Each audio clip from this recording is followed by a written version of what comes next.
Charlie, one thing I would want to know, and I'm sure no different than virtually everyone, is what am I really? Am I just a physical body, or do I have some non-physical aspects? Now, religions have talked about souls, and each one has a different characteristic of what a soul may be.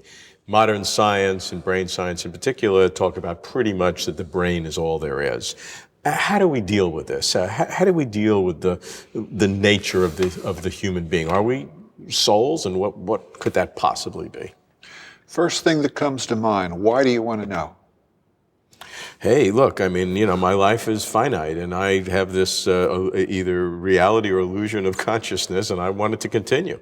Okay, we've established the importance of the question. Okay, that doesn't mean that we can find an answer, or that the answer I'm going to like. That's true. But I think you'll like the answer I give you. I may not believe it, though. That's up to you. All right, now let me know find out what it is. I don't particularly want to believe or disbelieve in a soul. And I think most people really don't want to believe or disbelieve. I mean, belief gives you a certain confidence, but we'd rather know. How do we know? If you want to get beyond belief, you have to go back to human experience. The fact is that a lot of human beings have had an experience that they interpret as the direct experience of existing as a soul rather than as an embodied soul, rather than as their normal state. This comes about through what we call out-of-the-body experiences or near-death experiences. Now, I'll make a distinction between those in a moment. An out-of-the-body experience is where you find yourself outside your physical body, but your mind is still functioning pretty much like it does in your normal state.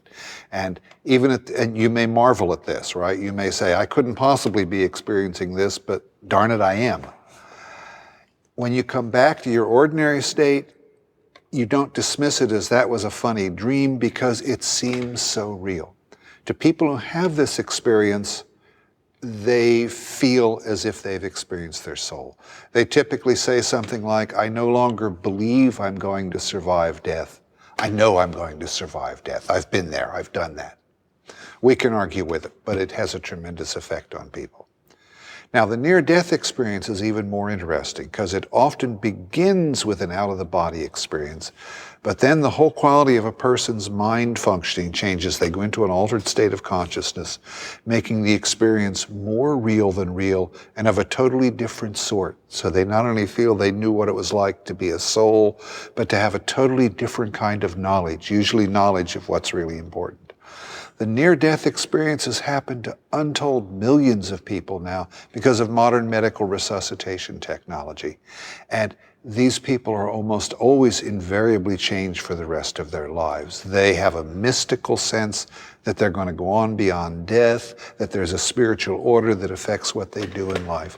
That's what really creates the idea of a soul. It's not a belief, it's not something you're indoctrinated into.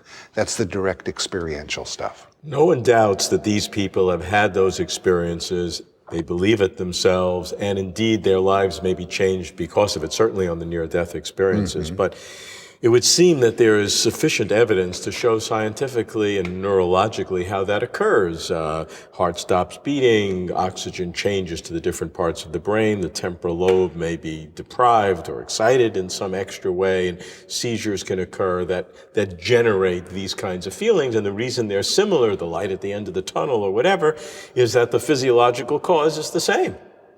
I have to disagree strongly with you on that one, Robert. I've seen all the various physiological attempts to explain near-death experiences. I find them very inadequate as scientific theories. They usually take one aspect out of the whole ensemble of what the experience is about and say we can find a physiological correlate of that and then depend that the rest has gone away.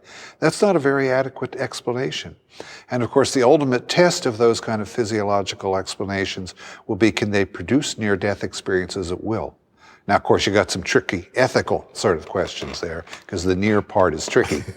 But I'm not at all impressed with the scientific explanations of that, the materialistic explanations. And also you have the fact that sometimes in an out-of-the-body experience or a near-death experience, there's a parapsychological component. The person not only feels they were someplace else than where their physical body was, they tell you what was going on at that distant place, and they're right about it. And they couldn't have known about it normally. That makes it very hard to just dismiss it as some kind of hallucination. Well, we don't know all the cases where they were wrong about it. And it may be that they were right about it 1 out of 10,000 times. And statistically, that would be what you would expect by chance. I mean, Good try. Good try. Most of the time in a near-death experience, for instance, a person doesn't claim to be in a position to see anything at a distance. But the occasions when they do, they're right enough of the time to impress me. Now, of course, you really need to do it experimentally, and there isn't the funding available to do that kind of thing, but I would love to see it done. Again, I'm giving you the best explanation possible at this time, but of course we need lots more research on it. so Meanwhile, it's having more of an effect on human experience than any kind of argument. The person who's had a near-death experience, they're not at all impressed by our no thinking. disagreement on that whatsoever. That would have a dramatic effect. I understand that and appreciate that. What's fascinating to me is that your arguments for a soul are based upon this kind of data, be it accurate or spurious. It's based on data, not based upon the doctrines of this or that religious group, which postulates souls. I haven't heard you talk about that. No, I'm not pushing any particular religious orientation. I'm basically a scientist. I don't like to be fooled. I like to keep coming back to what actually happens in reality, and so I stay as close to the data as I can.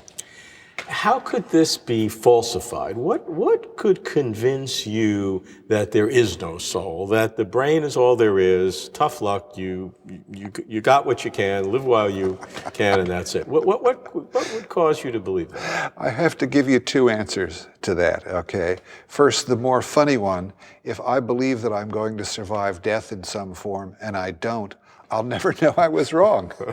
So it's a harmless belief in that particular sense.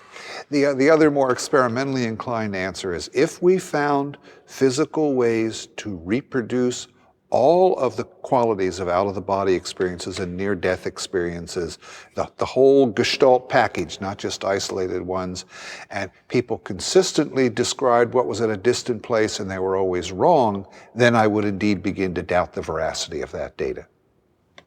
But meanwhile, human beings have direct experiences of being some kind of soul, and it matters to them.